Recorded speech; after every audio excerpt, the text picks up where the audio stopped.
começamos em 72.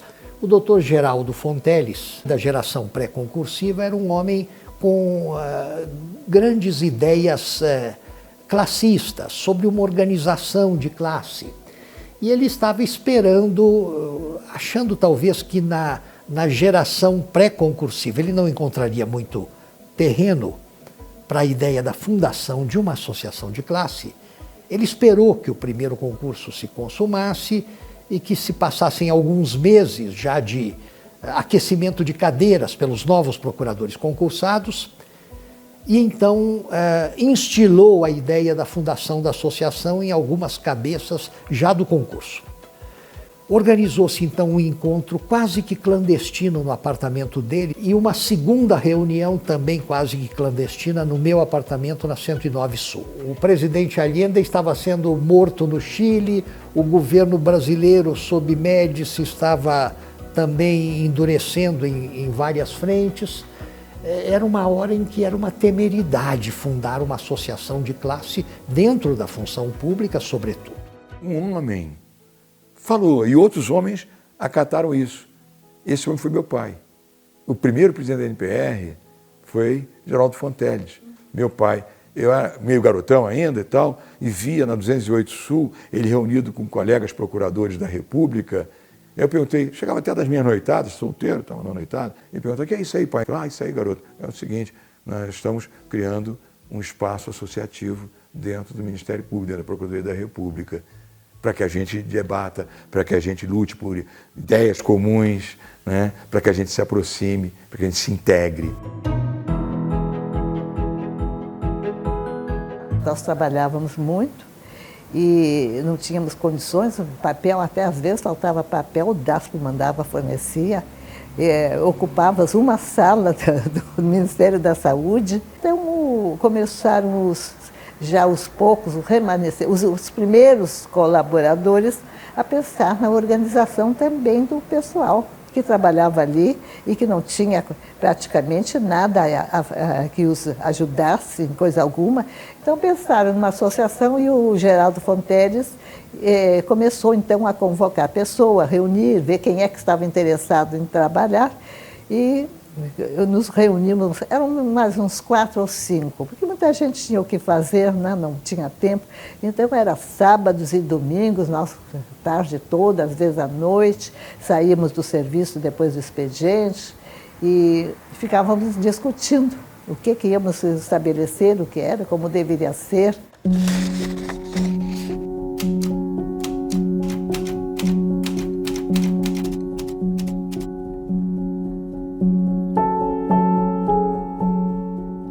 O momento foi dramático, evidentemente, não só pela tristeza do evento, né?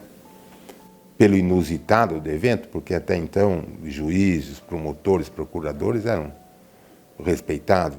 Pedro Jorge foi morto exatamente pela postura que teve em punir responsáveis que lesavam os cofres da União. E a Associação Nacional dos Procuradores da República, eu era o presidente, agiu como deveria agir, enfrentando todas as circunstâncias adversas. Nós estávamos numa época de exceção à democracia e, mesmo assim, arriscamos tudo, até o próprio cargo. O procurador-geral, na época, era o Inocêncio Martins Coelho, que deu, naquela época, mandou para cada procurador da República, individualmente, nominalmente, naquela época era um telex, perguntando quem é que se dispunha a ir cuidar do processo do assassinato, processo penal de que foi vítima o Pedro Jorge. E eu respondi que eu estava sempre à disposição da Procuradoria-Geral da República. E eu fui lá para dar andamento a esse processo. Às vezes eu tinha que passar lá um mês, mais de mês, para ouvir as testemunhas de acusação e de defesa. Só que eu tinha que morar na casa de um delegado de polícia. Eu não podia morar em hotel por causa de perigo, então eu tinha que morar num apartamento de um delegado de polícia. Embora eles estivessem presos, mas não se sabia se havia gente solta também, porque um era major da Polícia Militar, o outro era um sargento da Polícia Militar, outros fazendeiros. Lá fui eu e levei minha mulher. E interessante que eu cheguei num domingo com a minha família, fui para a casa desse delegado e na segunda-feira fui para o fórum para audiência às 8 horas da manhã. E um dos advogados dos réus me pergunta: "O senhor trouxe sua família, né?" Eu gelei. Eu falei: "Trouxe, mas eles já foram embora hoje." Estava mentindo, claro. Mas não sei o que é que me iluminou, que eu tive presença de espírito em responder dessa forma. Jornais publicaram editoriais na época a respeito disso e portanto, o assassinato de Pedro Jorge pôs à mesa a primeira situação de conflito, embora velado e elegante, mas de conflito entre a classe e o procurador-geral. Foi o primeiro episódio marcante, assim, né? Chocante para todos nós, né? E era um rapaz pacífico, só cumpria o seu dever, era um sujeito doce. Pedro Jorge era um sujeito doce. E é isso que chocou mais a gente. Isso aí foi brutal, né? Brutal. Agora, trouxe algo muito importante para nós, que depois, inclusive, como procurador-geral, eu venho concretizar. Eu, como procurador-geral, eu passei a incentivar o quê? Que nos grandes casos, no combate à macrocriminalidade, a gente passe a fazer trabalhos acusatórios em conjunto. Não mais um procurador da República solitariamente envolvido na apuração, envolvido na acusação. Não. Contra a macrocriminalidade, né, nós vamos atuar em equipe. Graças a Deus, essas equipes pululam, né, por todo o Brasil. Tá? Olha a Lava Jato aí, que beleza.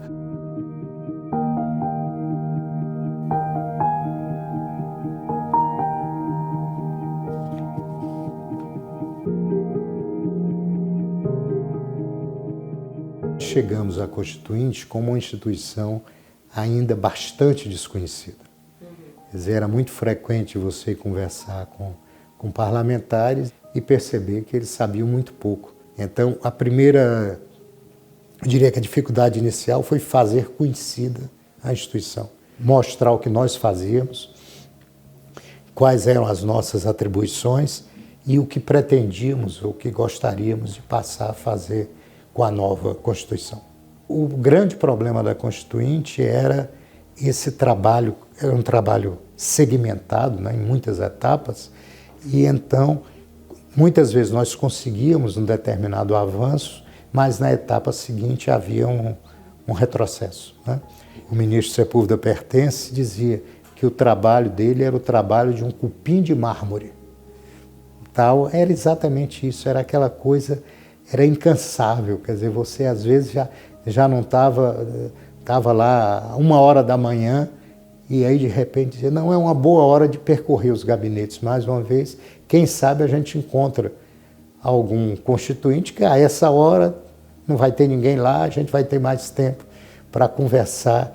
Quando chega em 1987, no momento da Constituinte, a NPR estava pronta e vocacionada para defender um Ministério Público que tivesse uma estrutura diferente.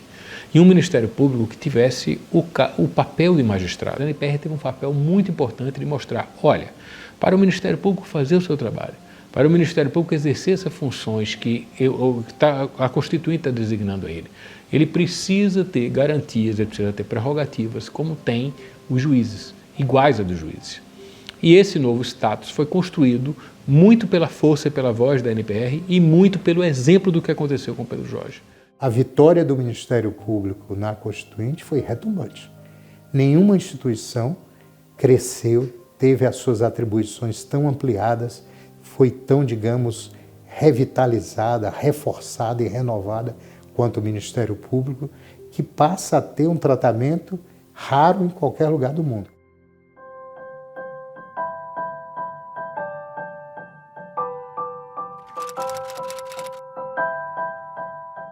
Nós, entrando com aquele espírito novo do Ministério Público puro, lutamos pela criação da Advocacia Geral da União e o Ministério Público, como ficou no capítulo da Constituição. Tudo isso foi desaguar na revisão constitucional. Por quê? Se agradou muita gente, o capítulo do Ministério Público desagradou um outro tanto. Todo esse embate foi para a revisão constitucional. Nesse trabalho, nós passamos a viver dentro do Congresso Nacional.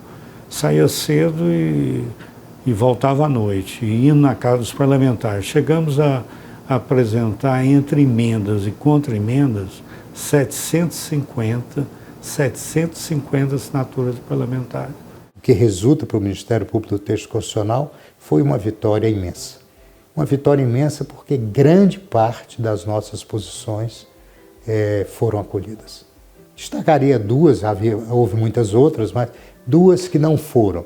Primeiro, a classe em Assembleia Geral decidira que nós tínhamos que lutar, a NPR tinha que lutar pela permanência da Advocacia da União com o Ministério Público Federal. E acabou não prevalecendo, sendo criada a Advocacia Geral da União. A outra, a questão muito sensível da escolha do Procurador-Geral da República. Nós não conseguimos, de forma nenhuma, emplacar a previsão da lista tríplice. Não conseguimos nem mesmo, que foi, digamos, a segunda tentativa em relação ao Procurador-Geral, limitar as reconduções. Em parte alguma deste planeta, em momento nenhum da história, nenhuma ordem constitucional deu ao Ministério Público as prerrogativas e a autoridade que a Constituição Brasileira de 88 deu. Todos os que se seguiram Aristide Junqueira foram recrutados na carreira, conforme manda desde então a Carta, não é? E há uma outra coisa, criou-se essa tradição da escolha da lista tríplice. Eu fui o primeiro nomeado pela lista. Antes de mim, a lista existia, mas no governo Fernando Henrique, ele menosprezou solenemente a nossa lista. Nunca escolheu dentre os 3 primeiros nomes. Uma coisa muito importante, porque a NPR ecoa a classe e ela aí cria um fato político importante, nacional, importantíssimo. Um outro momento bem importante, digno de destaque, se tem na tramitação da reforma do sistema de justiça, aquilo que acabou desaguando na emenda constitucional 45 de 2004. Um dos pontos mais sensíveis era a criação, a instituição do Conselho Nacional de Justiça e do Conselho Nacional do Ministério Público. E é interessante registrar que a NPR talvez tenha sido uma das poucas entidades que se manifestou, se posicionou ainda no início da década de 90, no sentido favorável à instituição de um mecanismo de controle externo do Ministério Público e do Judiciário. Eu defendi isso com todas as forças, porque nós somos uma instituição pública, a gente presta serviço público e você tem que ser fiscalizado. E nós pensávamos um controle externo mais independente. E outra coisa importante, do ponto de vista assim, da administração da casa, foi nós fomentarmos a adoção de novas ferramentas de gestão, a modernização da gestão do Ministério Público. E nessa perspectiva, nós fizemos o nosso planejamento estratégico da NPR e fomentamos, a partir dali, que a nova gestão, moderna gestão, fosse adotada no âmbito da própria Procuradoria.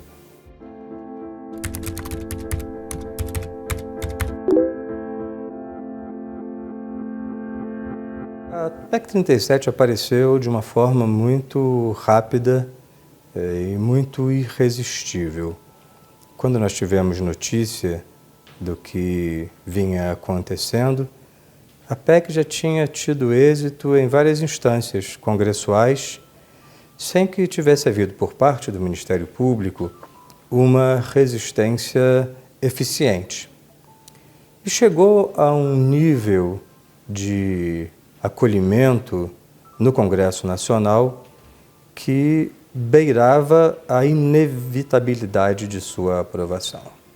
Foi preciso, portanto, que o Ministério Público Nacional Associação Nacional de Procuradores da República, as associações de procuradores do Ministério Público da União e associações de Ministério Público Estadual, juntassem todas as suas forças, de forma que a gente pudesse tentar reverter uma situação aparentemente já inevitável. Um assunto que era muito técnico, que era muito complexo, do ponto de vista legislativo, cheio de questões agudas, difíceis de se passar para a população, mas a mensagem é essencial. Olha, aquele papel de ajudar o país, de investigar crimes, de ajudar a acabar com a impunidade do Ministério Público está sendo posto em risco por uma proposta legislativa equivocada. É o suficiente. A população compreendeu essa mensagem. Se verificou que havia um risco, sim, um risco efetivo de que a PEC fosse aprovada e que os poderes de investigação do Ministério Público fossem suprimidos em todo o Brasil. E era necessário levar essa informação que havia um risco grande de que a PEC fosse aprovada. Então, a NPR preparou uma parte visual, uma parte de comunicação para que em sites, nas redes sociais, para que também pudéssemos, através de celulares, também compartilhar entre os colegas e que essa informação também chegasse na grande mídia. Há uma ideia majoritária, largamente aceita, de que lá pelas tantas a resistência contra a PEC 37 caiu no gosto popular e as pessoas então foram às ruas para lutar, para gritar contra a PEC 37. Na realidade, a NPR fez um trabalho de bastidor e um trabalho de redes sociais muito intenso, muito intenso. A junção da mobilização que o Ministério Público fez no Congresso, junto com o trabalho intenso e permanente que nós fizemos com a sociedade civil nas redes sociais, a junção desses dois vetores, isso sim, foi fundamental para que nós derrotássemos a PEC 37. Em 2013, se tivesse passado a PEC 37, nós não teríamos a Lava Jato. A atuação da NPR junto à sociedade, junto aos parlamentares, ao longo de todo esse processo, foi absolutamente fundamental, crucial para que a gente alcançasse um amadurecimento institucional que permitisse um ambiente para instituições como a Lava Jato crescerem, se desenvolverem e frutificarem. E ali a NPR marcou um momento de encontro com a sociedade civil, porque é sabido que a sociedade civil nas jornadas de junho e nas seguintes abraçaram essa causa e isso foi extremamente importante para derrotar a PEC 37 no Congresso. Essa postura da NPR, pelo menos nesses últimos anos, desde que eu entrei, eu tenho sentido isso, né? Que a NPR tem buscado estar também em evidência, protegendo os procuradores, levantando as bandeiras da instituição e ocupando espaços. Isso é uma coisa que eu acho que é muito importante. Nós precisamos falar e ser ouvidos justamente para garantir essa independência dos membros do Ministério Público.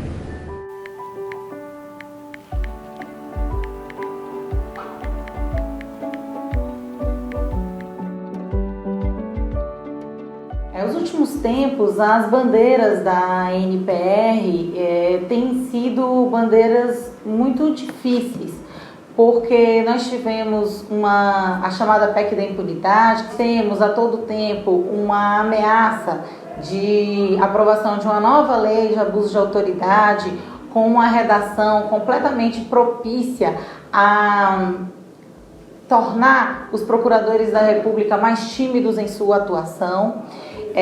Temos uma luta de combate à corrupção muito grande, a própria Lava Jato, e todas essas lutas e campanhas terminaram por deixar a NPR num estado constante de alerta para fazer a defesa dos interesses da classe, dos procuradores da República, mas, sobretudo, para buscar um Ministério Público forte que possa dar condições de proteção à sociedade. A NPR é a representação de todos os procuradores e ela encarna muito bem a ideia de que uma agressão injusta a um membro é uma agressão a todos, é uma agressão à instituição e ao trabalho de todos. A gente sabe que o trabalho do Ministério Público Federal incomoda muita gente, né? E gente poderosa, né? E nesse ponto a atuação da NPR tem sido fundamental, não só, repito, para a defesa da instituição, mas dos associados, frequentemente atingidos por críticas injustas, colocações absurdas, caluniosas, né? A associação tem lutado muito. Eu acho que foi uma vitória para aqueles que lutaram, para que ver uma associação criada representando o corpo profissional da casa. Eu acho que isso já é válido, viu? E qualquer esforço que tenha sido feito e custado caro a alguns, hoje é uma vitória. Compensou.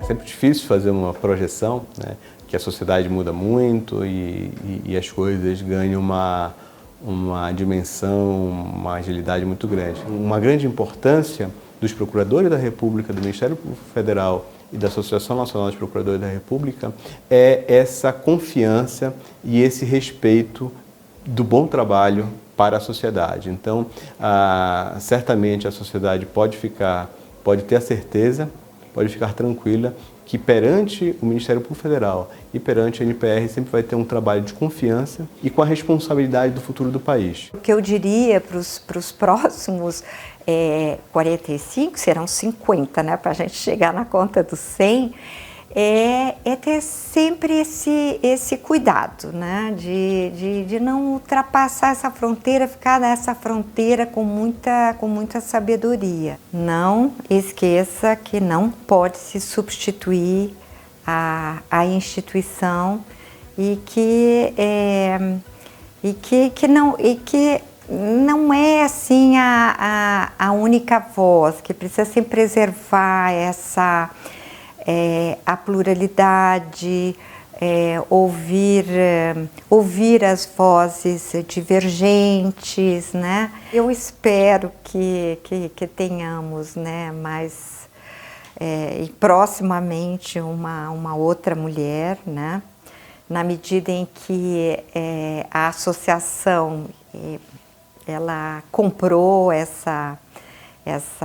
o tema, né, da desigualdade de gênero, então tem que realmente também fazer essa lição, né, de casa. Um país, ele caminha se ele tiver um Ministério Público forte, como nós temos hoje e como nós conquistamos isso graças a um empenho histórico de décadas da Associação Nacional dos Procuradores da República em prol de aparentes franquias e prerrogativas para os procuradores da República. Mas por trás disso está a proteção da sociedade, o aprimoramento da cidadania e o fortalecimento da democracia, da Constituição e da República. Espero que esse seja o futuro da Associação Nacional dos Procuradores da República. E num futuro próximo, e mesmo daqui a 45 anos, o papel da associação é continuar esse debate entre os limites entre o direito e a democracia, entre a nossa atuação na tutela dos direitos fundamentais, mas também com respeito à soberania popular. E eu acredito que a nossa associação tem todos os instrumentos para propor esse debate e propor uma saída para esse impasse. Pensar no futuro, e isso é fundamental, implica muito olhar para o passado, aprender com a história para programar o futuro e evitar erros na caminhada. O caminho se faz, como dizia o poeta Antônio Machado, se faz caminhando. Muitos passos já foram dados, outros tantos deverão ser percorridos. Eu acho que a NPR, nessa caminhada, e o caminho será construído nesse caminhar, a NPR deverá continuar punhando a bandeira da democracia, a bandeira da valorização permanente do Ministério Público, da defesa intransigente do instrumental necessário a que os seus membros possam efetivamente desempenhar as suas funções. E fazendo isso, certamente a NPR estará cumprindo o seu papel associativo e cumprindo um mandamento maior, que é o seu compromisso com o fortalecimento da República e da defesa da democracia. É o que se espera de uma instituição como é a instituição, como é a nossa instituição e como é a nossa associação. A NPR está sempre firme para lembrar a todo o Brasil, a gente já fez isso diversas vezes em notas, em processos, de que cada procurador da República tem junto dele todos os seus colegas. Quer dizer, não adianta atacar um membro do Ministério Público, porque todos estarão em conjunto na defesa daquele colega. E essa defesa é feita com muito orgulho pela Associação Nacional dos Procuradores da República.